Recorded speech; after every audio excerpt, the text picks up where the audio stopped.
अथ श्री महाभारत कथा। अथ श्री महाभारत कथा। महाभारत कथा। महाभारत कथा। कथा है पुरुषार्थ की, स्वार्थ के परमार्थ की, सार्थ की जिसकी बने श्री कृष्ण भारत पार्थ की। शब्द दिग्घोषित हुआ जब सत्य साधक सर्वथा। शब्द दिग्घोषित हुआ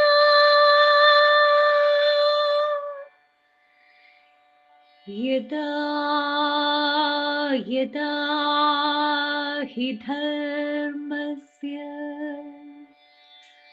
ग्लानिर्भवति भारत, अभ्युत्थानम् अधर्मस्य तदात्मानं सृजाम्यहम्, परित्राणाय साधूनां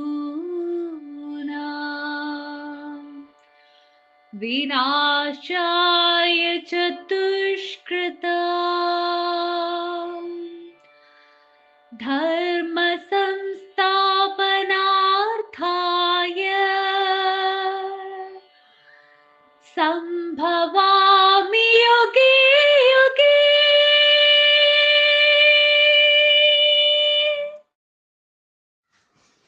ഓം ഗണപതയേ നമഃ.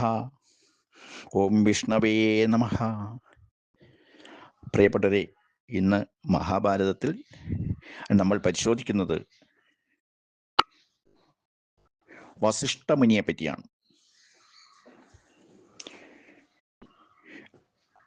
തങ്ങളുടെ പൂർവികന്മാരുടെ പുരോഹിതനായിരുന്ന ആ വസിഷ്ഠമുനിയെ പറ്റി അറിയുവാനുള്ള ആഗ്രഹം അർജുനൻ ഗന്ധർവനോട് ചോദിച്ചതിന് മറുപടിയായിട്ടാണ് ഗന്ധർവൻ വസിഷ്ഠമുനിയുടെ കഥ, വിശ്വാമിത്രനുമായിട്ടുള്ള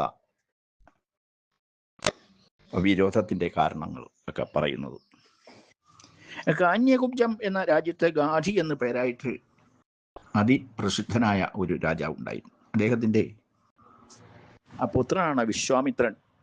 വിശ്വാമിത്രന് മൃഗവേട്ടയിലെ ഒരു താല്പര്യം ഉണ്ടായിരുന്നു. ഒരിക്കൽ അമാത്യന്മാരും സൈന്യവുമൊത്ത് നായാട്ടിന് പോയ സന്ദർഭത്തിൽ വിശപ്പും ദാഹവും കൊണ്ട് പരവശനായിട്ട് തീർന്ന അദ്ദേഹം വസിഷ്ഠന്റെ ആശ്രമത്തിലേക്ക് ഉച്ച സമയത്ത് ചെന്നു. ആ സമയത്ത് രാജാവിനും പരിവാരങ്ങൾക്കും വസിഷ്ഠ മഹർഷി വേണ്ട വിധത്തില് ഭോജ്യങ്ങൾ നൽകി, ഒപ്പം ചില സമ്മാനങ്ങളും നൽകി. എല്ലാവരും ക്ഷീണം തീർത്ത് സംതൃപ്തരാവുകയും ചെയ്തു. ഈ കാട്ടിലെ ഇത്രമാത്രം സ്വാദുകരമായ വിഭവം എങ്ങനെ ലഭിച്ചു എന്ന് വിശ്വാമിത്രൻ അന്വേഷിച്ചു. അപ്പോഴാണ് ആ നന്ദിനി എന്ന പശുവിനെ പറ്റി മനസ്സിലാക്കിയത്. ധാരാളം പശുക്കളെ തന്ന ഈ പശുവിനെ രാജാവിന് കൊടുക്കണമെന്നും വിശിഷ്ട വസ്തുക്കളുടെ എല്ലാം അധികാരം രാജാവിനാണെന്നും വിശ്വാമിത്രൻ പറഞ്ഞെങ്കിലും വസിഷ്ഠൻ ചെവിക്കൊണ്ടില്ല. വസിഷ്ഠൻ തയ്യാറാകാതിരുന്നത് കൊണ്ട് ആ പശുവിനെ പിടിച്ചു കെട്ടിക്കൊണ്ടു പോകുന്നതിന് ഭടന്മാർക്ക് വിശ്വാമിത്രൻ നിർദ്ദേശം കൊടുത്തു. നന്ദിനി ദയനീയമായിട്ട് ആ മുനിയെ നോക്കി. മുനി പറഞ്ഞു, ഞാൻ നിന്നെ ആർക്കും നൽകിയിട്ടില്ല, നിനക്ക് പറ്റുന്ന വിധത്തിൽ പ്രതിരോധിക്കാവുന്നതാണ്. അത് കേട്ടപ്പോൾ ആ നന്ദിനിയുടെ ഓരോ അംഗങ്ങളിൽ നിന്നും ഓരോ വംശങ്ങളിൽപ്പെട്ട ഭടന്മാര് ഉണ്ടായി വന്നു. വല്ലവന്മാര്, ശബരന്മാര്, ശകന്മാര്, കിരാതന്മാര്, അങ്ങനെ അനേകം വംശത്തിൽപ്പെട്ട ഭടന്മാര് വിശ്വാമിത്രന്റെ സൈന്യത്തോട് എതിരിട്ടു. വിശ്വാമിത്രന്റെ വളരെയധികം ഭടന്മാര് മരണപ്പെടുകയും മറ്റുള്ള ഭടന്മാര് ഓടി രക്ഷപ്പെടുകയും ചെയ്തു. 3 യോജന ദൂരെ വരെ അവരെ ഓടിച്ചു എന്നാണ് എഴുത്തച്ഛൻ പറഞ്ഞിരിക്കുന്നത്. അതിനുശേഷം നന്ദിനി വസിഷ്ഠന്റെ സമീപത്തേക്ക് വന്നു. അപ്പോഴാണ് വിശ്വാമിത്രന് ഒരു കാര്യം ബോധ്യപ്പെട്ടത്. എത്ര ക്ഷത്രിയ ബലമുണ്ടെങ്കിലും ആ ബ്രാഹ്മണ ബലത്തിന് മുമ്പിൽ അത് ഒന്നും ആകയില്ല എന്ന് മനസ്സിലാക്കി വിശ്വാമിത്രൻ ആ തപസ്സിന്റെ മാർഗം തിരഞ്ഞെടുക്കുകയാണ്. ഇനി നമുക്ക് കൽമാഷ പാത രാജാവിനെ പറ്റി മനസ്സിലാക്കാം. സൂര്യകുലത്തിൽ ജനിച്ച കൽമാഷപാതൻ എന്ന രാജാവ് ഒരിക്കൽ നായാട്ട് കഴിഞ്ഞ് മടങ്ങി വരുന്ന സമയത്ത് എതിർവശത്തു നിന്നും വസിഷ്ഠന്റെ പുത്രനായ ശക്തി വരുന്നത് കണ്ടു. പഴയ കാലത്തെ വഴികൾക്ക് വേണ്ടത്ര വീതി ഉണ്ടായിരുന്നില്ല. രാജാവ് ശക്തിയോട് ആ വഴി കൊടുക്കണം, മാറി നിൽക്കണം എന്ന് പറഞ്ഞെങ്കിലും ശക്തി അതിന് വഴിപ്പെട്ടില്ല. ശക്തി പറഞ്ഞു, താപസന് രാജാവാണ് വഴി കൊടുക്കേണ്ടത്. അങ്ങനെയാണ് ശാസ്ത്രവിധി എന്ന് മുനി പറഞ്ഞു. വസിഷ്ഠന്റെ ജ്യേഷ്ഠപുത്രനാണ് ശക്തി എന്നൊരു പരാമർശവും ചില പുസ്തകങ്ങളിൽ കാണുന്നുണ്ട്. മുനി വഴിമാറി കൊടുക്കാൻ തയ്യാറാകാതിരുന്നപ്പോൾ രാജാവ് ചമ്മട്ടി കൊണ്ട് ശക്തിയെ മർദ്ദിക്കുകയും അതിനുശേഷം അവിടുന്ന് മാറ്റുകയും ചെയ്യും. ശരീരം മുറിയുകയും അപമാനിതനാവുകയും ചെയ്തപ്പോഴേ മുനി രാജാവിനൊരു ശാപം കൊടുത്തു. നീ രാക്ഷസനെ പോലെ പെരുമാറിയതിനാൽ നരഭോജിയായ ആ രാക്ഷസനായി മാറട്ടെ എന്നായിരുന്നു ശാപം. ആ തെറ്റ് മനസ്സിലാക്കിയ രാജാവ് സാത്വിക പ്രകൃതിയെ സ്വീകരിച്ചെങ്കിലും അവിടെ മറഞ്ഞു നിന്നിരുന്ന വിശ്വാമിത്രൻ തൻ്റെ കിങ്കരനായിരുന്ന ഒരു രാക്ഷസനെ രാജാവിങ്കൽ ആവേശിപ്പിച്ചു.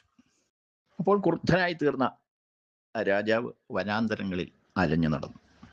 അങ്ങനെ നടക്കുന്ന ഒരു സന്ദർഭത്തിൽ എതിർവശത്തു നിന്നും ശക്തി വരികയും നീ എനിക്ക് അനിശ്ചിതമായ ശാപം നൽകിയതിനാൽ നിന്നിൽ നിന്ന് തുടങ്ങാം എന്ന് പറഞ്ഞ് ശക്തിയുടെ മാംസം ഭക്ഷിക്കുകയും ചെയ്തു.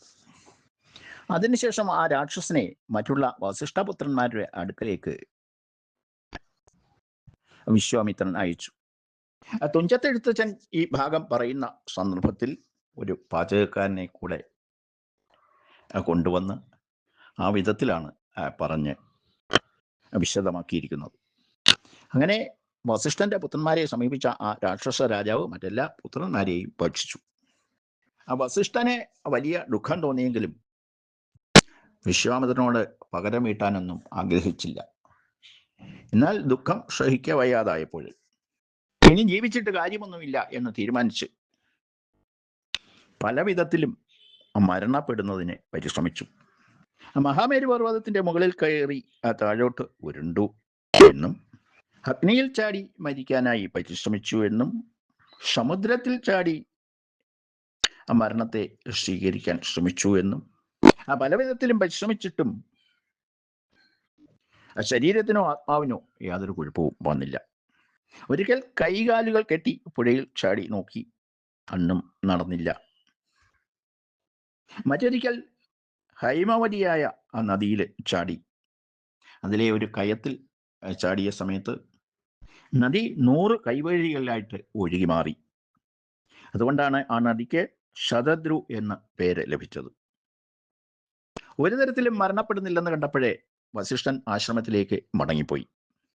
ആശ്രമത്തിലെത്തിയപ്പോഴേ വിശദമായ രീതിയിൽ വേദോച്ചാരണം മുനി കേട്ടു.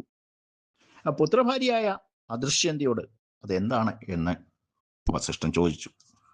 അപ്പോൾ അവർ മറുപടിയായിട്ട് പറഞ്ഞു, അങ്ങയുടെ മകനായ ശക്തിയുടെ ആ ഗർഭം എൻ്റെ ഉദരത്തിലുണ്ട്. 12 വർഷമായിട്ട് ഇത് എൻ്റെ വയറ്റിൽ വേദം ഉച്ചരിച്ച് കഴിയുന്നു. അവൻ്റെ ശബ്ദമാണ് ഭഗവാൻ കേട്ടത്. മുനിക്ക് വളരെ സന്തോഷമായി. വംശവർദ്ധനവിന് ഒരാളുണ്ട് എന്നുള്ള ഒരു ആശ്വാസം ഉണ്ടായി. അങ്ങനെ ഇരിക്കെ ആ പുത്രവധൂമത്ത് വനത്തിലൂടെ സഞ്ചരിക്കുമ്പോൾ ആ രാക്ഷസനായി മാറിയ ആ രാജാവ് അവരെ ഭക്ഷിക്കാനായിട്ട് സമീപിച്ചു. വസിഷ്ഠൻ കമണ്ഡലുവിൽ നിന്ന് തൻ്റെ കൈവശമുള്ള കമണ്ഡലുവിൽ നിന്ന് കുറച്ച് ജലമെടുത്ത് മന്ത്രം ജപിച്ച് അവൻ്റെ പുറത്ത് തളിച്ചു. അപ്പോൾ രാക്ഷസ രാജാവിൻ്റെ രാക്ഷസ സ്ഥിതി മാറി അസ്വസ്ഥനായി തീർന്നു. രാജാവ് ഉടൻ തന്നെ വസിഷ്ഠന്റെ ആ പാദങ്ങളിൽ വീണ് നമസ്കരിച്ചു. ഞാൻ ഇനി എന്താണ് ചെയ്യേണ്ടത് എന്ന് ചോദിച്ചു. രാജാവിനെ ആശ്വസിപ്പിച്ചുകൊണ്ട് വസിഷ്ഠമുനി പറഞ്ഞു, ഇനിയും ബ്രാഹ്മണരെ അപമാനിക്കുകയോ ദ്രോഹിക്കുകയോ ചെയ്യരുത്. ആ നിർദ്ദേശം സ്വീകരിച്ച് രാജഗുരുവായ വസിഷ്ഠന്റെ നിർദ്ദേശമനുസരിച്ച് രാജാവ് വീണ്ടും പരിപാലനത്തിൽ ഏർപ്പെട്ടു. കൽമാശപാതന് രാക്ഷസബാധ ഏറ്റ സമയത്ത് ഒരു ശാപം ലഭിച്ചിട്ടുണ്ട്. ഒരു ബ്രാഹ്മണനെ ഭക്ഷിച്ചതിൻ്റെ പേരിൽ ആ ബ്രാഹ്മണന്റെ പത്നി സന്തതികൾ ഉണ്ടാകാതെ പോകട്ടെ എന്ന് ശപിച്ചിട്ടുണ്ട്. ആകയാൽ കൽമാശപാത രാജാവിൻ്റെ പത്നിയായ സുദേഷ്ണയിൽ വസിഷ്ഠൻ ഒരു പുത്രനെ ഉൽപ്പാദിപ്പിച്ചു. അതാണ് അശ്മകൻ. കൽമാശപാതന് ശേഷം അശ്മകൻ രാജാവായി. പിന്നീട് ശക്തിയുടെ ഭാര്യയായ അദൃശ്യന്തി പ്രസവിച്ചു. ആ കുട്ടിയുടെ പേരാണ് പരാശരൻ. ആ കുട്ടി വസിഷ്ഠനെ പിതാവ് എന്ന പോലെയാണ് കണ്ടത്. എന്നാൽ ഒരിക്കൽ അവൻ്റെ മാതാവ് പറഞ്ഞു കൊടുത്തു, നിന്റെ പിതാവിനെ ആ രാക്ഷസൻ വധിച്ചു. സകല രാക്ഷസന്മാരെയും ലോകത്തെയും നശിപ്പിക്കുവാൻ വേണ്ടി പരാശരൻ തയ്യാറായെങ്കിലും അശാന്തനായ വസിഷ്ഠമുനി അവനെ പിന്തിരിപ്പിച്ചു. ഒരു കഥ പറഞ്ഞു കൊടുത്തുകൊണ്ടാണ് കുട്ടിയെ ശാന്തനാക്കിയത്. ആ കഥ നമുക്ക് നാളെ മനസ്സിലാക്കാം. ആ പരാശര മുനിയുടെ മകനാണ് വേദവ്യാസൻ. ഈ വ്യാഖ്യാന ഭാഗം ഭഗവാന്റെ പാദങ്ങളിൽ സമർപ്പിച്ചുകൊള്ളും. ഓം വിഷ്ണവേ നമഃ. ഓം നാരായണായ നമഃ.